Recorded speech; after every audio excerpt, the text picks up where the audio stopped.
बिस्मिल्लाहिर्रहमानिर्रहीम। अस्सलाम वालेकुम। खुश रहें और आबाद रहें, जहाँ भी रहें हैप्पी और हेल्दी रहें। मैं हूँ महविश और वेलकम करती हूँ आपको किचन विद महविश में। आज हम बनाएंगे बहुत ही मज़े के स्नैक्स जो बनाने बहुत आसान है। चिकन के बगैर ही आपको इसमें चिकन का एक फ्लेवर आएगा। आपको ऐसे लगेगा जैसे आप नगेट्स खा रहे हैं। ये बिल्कुल सेम फ्लेवर नगेट्स वाला, हालांकि हम इसमें चिकन नहीं आलू से बनाएंगे और सूजी से बनाएंगे, लेकिन इसका जो फ्लेवर और टेस्ट है वो चिकन वाला आएगा। बच्चे इसको बहुत ज़्यादा पसंद करेंगे। आप उनके लंच बॉक्स में भी दे सकते हैं, क्योंकि बच्चों का दिल होता है कि वो कुछ डिफरेंट रोज़ ट्राई करें अपने लंच में। ये उनके लिए बहुत ही बेस्ट स्नैक्स की रेसिपी है। ज़रूर ट्राई कीजिएगा, वीडियो अंत तक ज़रूर वॉच कीजिएगा, स्टेप बाय स्टेप फॉलो कीजिएगा बनाने। ये बहुत आसान है। अगर आप इसका बैटर डो बना के फ्रिज में भी रखें ना, तो सुबह आप उनको फ्राई करके दे दें, ये जल्दी बन जाती हैं, ज़्यादा टाइम नहीं लगता। अगर आपको मेरी वीडियो थोड़ी सी भी पसंद आ रही हो तो लाइक कर दीजिएगा। अगर आप मेरे चैनल पर न्यू हैं तो किचन विद महविश को सब्सक्राइब कर दीजिएगा। आइए इस मज़ेदार से रेसिपी को बनाना शुरू करते हैं। रहमानिर्रहीम। एक मैंने कढ़ाई ले लिया, 2 टेबल स्पून मैंने उसमें ऑयल डाला, 1 टेबल स्पून इसमें भुना कुटा ज़ीरा डाल देंगे।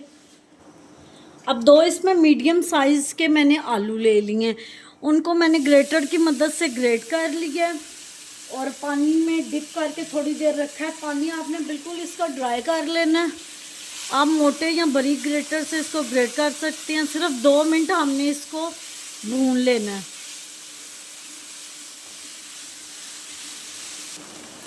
अब 2 कप इसमें पानी के डाल देंगे। मैंने मेजरमेंट वाले कप से पानी डाला, आप कोई भी कप सेट कर सकते हैं। अब इसमें कुछ मसाले डालेंगे, बेसिक से मसाले जाएंगे। 1 टीस्पून इसमें नमक जाएगा और 1 टीस्पून इसमें कुटी हुई मिर्चें जाएंगी।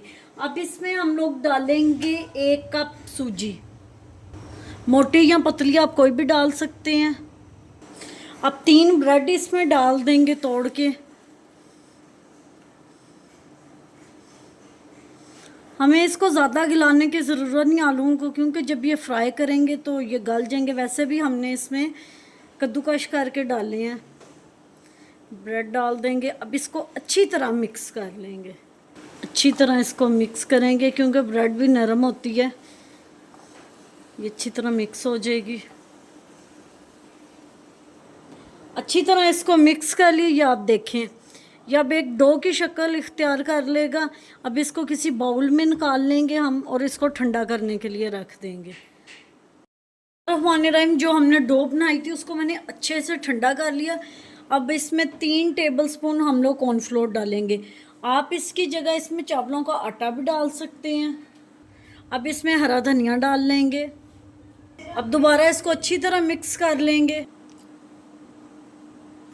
ये मैंने एक रोलिंग टेबल टाइप ले लिया, उसके ऊपर थोड़ा सा मैंने ऑयल डाल लिया, ग्रीस कर लिया इसको। अब ये जो डो बनाई है वो इसके ऊपर रखेंगे। हाथ की मदद से मैंने इसको बेल लिया 1 इंच मोटा। रोलिंग पिन की आपको ज़रूरत नहीं, हाथों से फैलाएंगे, क्योंकि हमने ऑयल से ग्रीस कर लिया तो ये अच्छी तरह फैल जाएगा और चिपकेगा नहीं। अब मैंने एक प्लेट ले लिया, आप कोई भी बाउल ले सकते हैं। उसको उल्टा करके ऐसे रखेंगे और साइडों में उतार लेंगे। अच्छी तरह इसको बेल लिया। अब इसकी कटिंग कर लेंगे। इनकी मैंने कटिंग कर ली है, जैसे पिज़्ज़ा शेप की कटिंग होती है, ये आप देख सकते हैं। आप चाहें तो कोई भी शेप इसकी बना सकते हैं। आप ट्रायंगल बना सकते हैं, रेक्टेंगल बना सकते हैं, लंबा कि जो आपका दिल करे आप वही शेप इसको दे दें। इसका जायका इतना मज़े का है, जैसे नगेट्स का जायका नहीं होता, सेम वही टेस्ट आपको इसमें मिलेगा। अब कर लेते हैं नेक्स्ट स्टेप।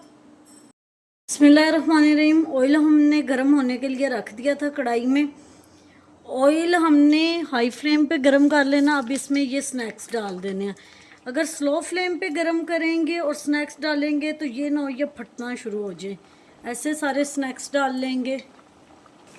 माशाल्लाह जी, देख सकते हैं हमारे स्नैक्स बन के तैयार हैं। हमने पिज़्ज़ा स्टाइल में बनाए हैं। आप इसको कोई भी शेप दे सकते हैं, जो भी शेप देंगे ये बहुत मज़े के बन के तैयार होंगे। ये देखें जी। अब इसको निकाल लेंगे और सारे ही ऐसे ही फ्राई कर लेंगे, फिर फाइनल लुक के साथ आपको मिलते हैं। अल्हम्दुलिल्लाह जी, हमारे बहुत मज़े के क्रिस्पी स्नैक्स बन के तैयार हो गए हैं। उम्मीद करती हूँ आपको मेरी आज की रेसिपी पसंद आई होगी। पसंद आई हो तो लाइक शेयर कमेंट ज़रूर कीजिएगा। Thanks for watching. मिलते हैं नेक्स्ट वीडियो के साथ, तब तक के लिए अल्लाह हाफिज़।